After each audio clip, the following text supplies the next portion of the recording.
Well, I gotta say, Apple does make really nice keyboards for all of their iPads. And so I finally went and picked up the A16 Magic Keyboard Folio that Apple makes for this new base iPad that launched earlier this year. I got it at Best Buy for $199. It's normally $250 on Apple's website, which I think is crazy expensive. But the truth is, a good keyboard and trackpad will make you so much more productive on your iPad. It's almost a necessity these days. And now with iPadOS 26, you get a lot more multitasking and productivity functionality in the base iPad. We didn't have that before. And so if you're not attaching a keyboard and trackpad to your iPad at least some of the time, you're really missing out on a lot of functionality that your iPad can do. I mean, now with iPadOS 26, the iPad has the journaling app, and so it gives you great prompts like, what are you going to do today? And so now with the keyboard, I can type in that I'm going to make a YouTube video, and I'm going to take my son to get some pancakes because it's pancake day. So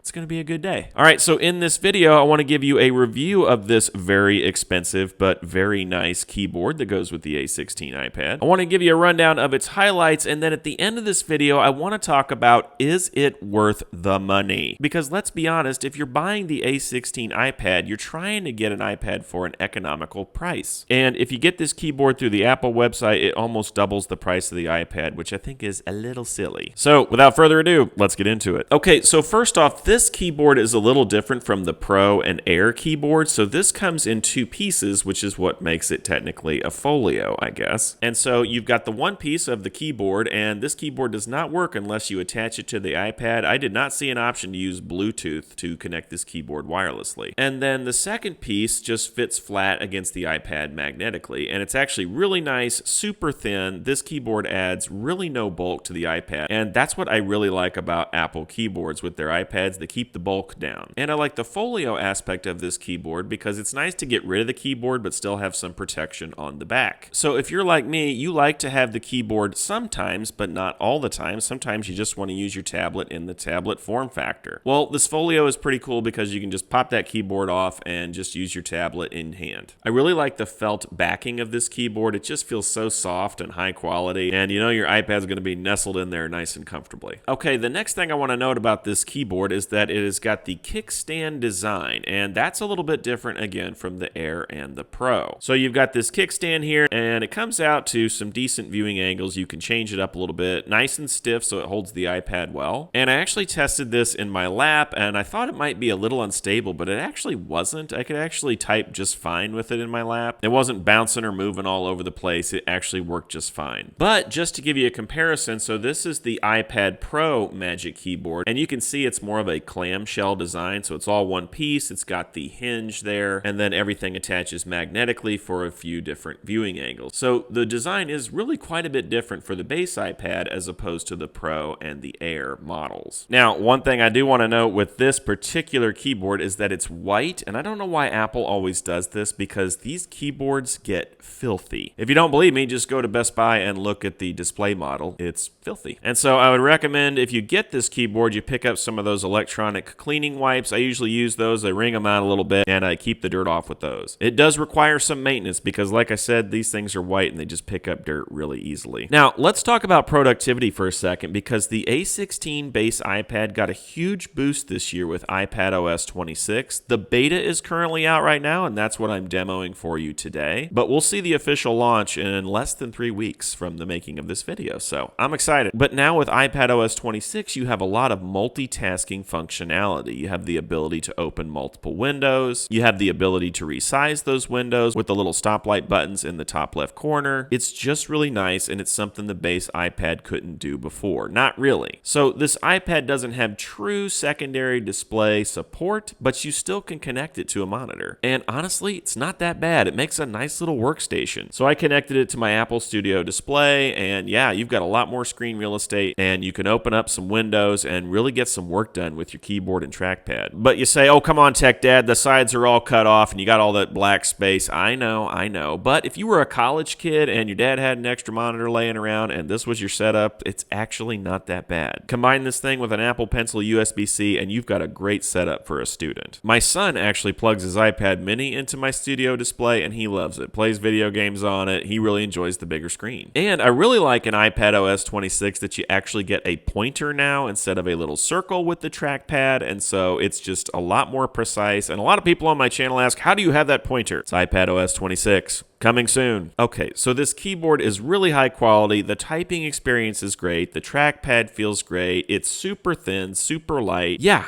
it's an awesome keyboard. Is it worth $250? Well, that's a tough question. So I do love this keyboard. I love everything about it except for the price. And I've got another keyboard here just to show you for comparison. And they did not sponsor this video, okay? I'm just showing you this for comparison's sake, so take it easy. So this keyboard is made by a company called EIP, and it has the same folio concept. It comes in two pieces, just like the Apple one. It does have the kickstand design, just like the Apple one. And some advantages that this keyboard has is that, first of all, it's backlit and the Apple keyboard isn't, which I'm really surprised. So Apple has their keyboards backlit for the Pro models, but not for the base A16 iPad or the iPad Air. So you've got similar functionality here. You've got the two-piece folio design, you've got a backlit keyboard, and this keyboard costs $70 on Amazon, so about a third of the price. Now, some of the downsides to this is it's way bulkier. It's just got a lot more to it, and so you're going to have a lot more bulk. It does have protection on the sides of the case, so that's one thing the Apple keyboard doesn't have, which if this is for a kid, I can understand that, but for me or a college student, I don't really need all this bulk. You also have to charge this keyboard, and you don't have to charge the Apple Magic Keyboard Folio. It just attaches and gets its power from the iPad. Although you only have to charge this thing like once every 3 to 4 months, depending on how much you use it. So that's just one comparison. You can definitely find keyboards that are a lot cheaper and have similar functionality. And I'll leave a link in the description below to this keyboard if you want to check this one out. So is this one worth the money? I'd say if you have it in your budget, it's absolutely a fantastic keyboard that is super thin and light and keeps the bulk down and is a great typing experience. But if it's just not in your budget, there are other options out there to pick up. Especially if this iPad belongs to a young kiddo, it's probably not worth splurging the money on the Apple keyboard. But if you're going to be productive and use this keyboard a lot, I would recommend picking it up. All right, so that's my rundown on this A16 iPad with the Magic Keyboard Folio. Again, it's pretty awesome, pretty pricey. If you have this keyboard and you like it, let me know. Leave a comment below. I'll check those out. Or if you have any further questions about using your A16 iPad with a keyboard, you can leave a comment for that as well. That's all I got for you. If you like this sort of content, please like and subscribe, and we'll see you next time.